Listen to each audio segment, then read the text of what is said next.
uko byagenze umunsi u Rwanda rubura amafaranga yo gutegera bagombaga guherekeza perezida. Ibu ushobora kumva ari nk'ibikabyo ariko byarabaye. Biba kuri iki gihugu cyacu tubona uyu munsi.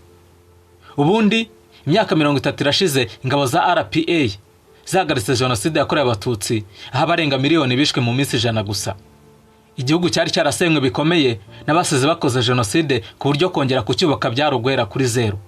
Amazu yarasenywe, amashuri bibuko, amavuriro arasenywa, insengero, inyubako za leta n'ibindi.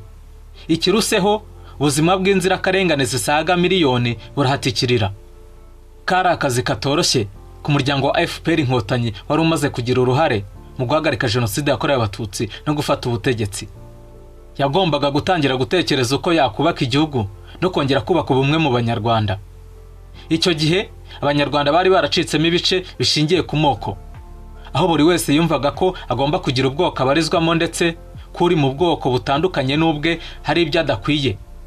Nka FPR yari imaze gufata ubutegetsi kandi ishaka kubaka igihugu, yagombaga gutekereza uko ibi bivana mu banyarwanda kugira ngo iterambere ry'igihugu no kwiyubaka bishoboke.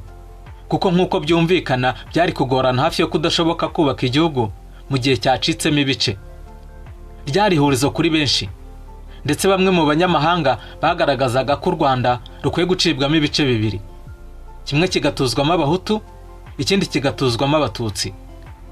Reka twibukiranye ko ibihugu by'amahanga byatereranye u Rwanda mu gihe jenoside yabaga, kandi ibyo bihugu byari bifite ubushobozi bwo kugira icyo bayikoraho. Muri buka ingabo za Mintwari mu 1994 muri Eto hari ingabo za Mintwari zari mu butumwa bw'amahoro.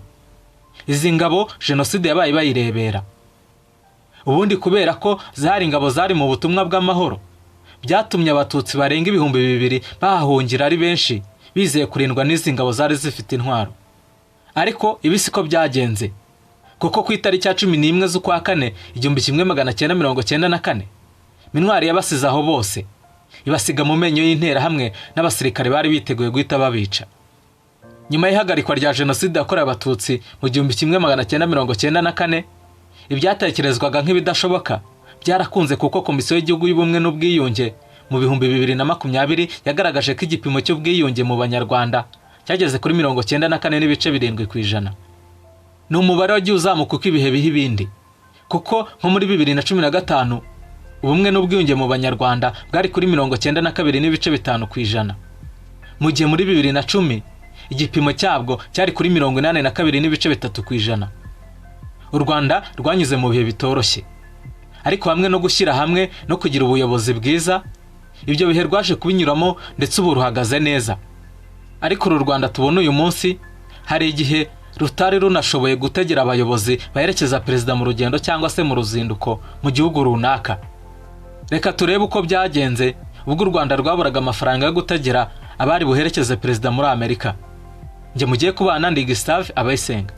Niba ari ubwa mbere nyumvise ukaba ukunze ibyo dukora, kanda subscribe kandi no kunzogera notification bell uyifungure kugira ngo inkuru zikurikira zitagucika. Mbahaye ikaze. Ambassador Dr. Charles Murigande ni umwe mu babaye mu buyobozi bukuru bw'umuryango wa FPR Inkotanyi. Akora imirimo itandukanye mu buyobozi bw'igihugu guhera mu 1994 kugera muri 2020. Murigande w'imyaka 36 yabaye umunyamabanga mukuru w'umuryango wa FPR Inkotanyi guhera mu mwaka w'1998 kugeza muri 2002. Mu kiganiro cyihariye yagiranye n'ikinyamakuru cyandika hano mu Rwanda aricyo Igihe, Dr. Charles Murigande yagaragaje inzira y'inzitane ya FPR Inkotanyi yanyuzemo n'icyayifashije kongera kubaka igihugu cyari gifite uruhuri rw'ibibazo. Yakomeje avuga ati: kwigirira icyizere ukamenya ko uri umuntu nk'abandi, ukumva ko ntacyo Umufaransa, Umuyapani cyangwa Umunyakoreya akurusha, ko ibyo bagezeho uramutse ubyiyemeje ukabikora wabigeraho. Yasobanuye ko mu bihe binyuranye uhereye kuko kwiyubaka k'umuryango wa FPR Inkotanyi, urugamba rwo kubohora igihugu, guhagarika jenoside yakorewe abatutsi no mu kubaka igihugu bahoranaga icyizere cy'uko hari ubushobozi bwo kwirwanaho. Ati ibyo bintu yari yarabitwubatsemo, tugara twumva ko niyo twaca mu gikombe cy'igicucu cy'urupfu nta muntu uzakituvanamo uretse twubwacu, kandi tukumva ko dufite n'ubushobozi bwo kuhivana. igihugu cyageze aho gishobora kubura amafaranga y'urugendo ku bayobozi bacyo. Mu kwezi kwa munani 1994, Dr. Charles Murigande yagizwe umujyanama wa perezida wa Repubulika mu byerekeranye n'ububanyi n'amahanga kugera mu 1995. Ubwo yari muri izo nshingano, mu kwezi kwa 9 1994, habaye inama rusange y'ibihugu bigize umuryango w'abibumbye yabereye muri Amerika kandi perezida w'u Rwanda yagombaga kuyitabira. Dr. Murigande yari mu bagombaga kujyana nawe, akagenda mbere mu kunoza imyiteguro no gushaka abantu bashoboraga kugirana ibiganiro na Pasiteri Bizimungu wayoboraga u Rwanda icyo gihe. Niba utazi neza abaperezida bose bayoboye u Rwanda, uze kureba kuri icano, hari ikiganiro duheruka kubakoraho bose. Icyo gihe yagiye gusaba amafaranga y'itike yagombaga kumugeza muri Amerika n'itsinda bagombaga kujyana muri Minisiteri y'Imari n'Igenamigambi, ariko ntiyaboneka, basanga bafite amafaranga make cyane. Ati icyo gihe Beneri yari itaratangira gukora, nta na banke zakoraga, ahubwo amafaranga yose u Rwanda rwari rufite yabaga muri Conforeforo, yabaga muri Minecofine mu ishami rishinzwe imari. Ati twagiyeyo amafaranga yose barayabara, dusanga ntakwiriye kuba yaturihirira amatike na misiyo. Baratangira bafata icyombo, bahamagara kuri gasutamo ya Gatuna bababwira ngo amafaranga mwabonye uyu munsi murare muyohereje. Bahamagara kuri gasutamo ya Rusumo babaza ngo nangahe mufite ngo murare muyohereje hano, no ku Kanyaro Bibuko. Ariko ayo yose n'ubundi yarakusanyijwe, aranga bamake yanga kugwira. Yagaragaje ko byasabye ko FPR Inkotanyi igoboka ku mafaranga yari isigaranye yavuye ku misanzu y'abanyamuryango yari yarakusanyijwe kugira ngo urugendo rushoboke. Ni ibihe bitari byoroshye na gato, ariko ubu ingengo y'imari yikubye inshuro nyinshi. Dr. Charles Murigande yabaye minisitiri w'ubwikorezi n'itumanaho kuva mu mwaka w'1995 kugeza mu 1997. Yemeza ko mu kwezi kwa mbere 1996 ubwo haganirwaga ku ngengo y'imari igihugu kizakoresha umwaka wose yari miliyari 54 z'amafaranga y'u Rwanda gusa.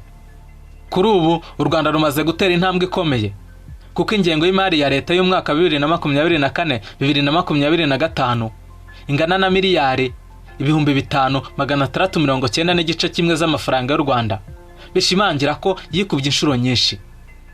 Ati uyu munsi dufite hafi ingengo y'imari ya miliyari 5,600 z'amafaranga y'u Rwanda.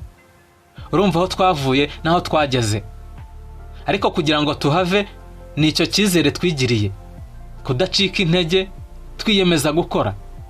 Birumvikana ko byari ibihe bigoye, aho hanabayeho igihe abantu bagakora badahembwa, ahubwo bacungira ku biribwa bahabwaga n'imiryango mpuzamahanga irimo PAM n'ibindi. Dr. Murigande yemeza ko nubwo byari bimeze bityo, ariko abantu bari bafite ishyaka n'umuhate byo guteza imbere igihugu no kongera kucyubaka bushya.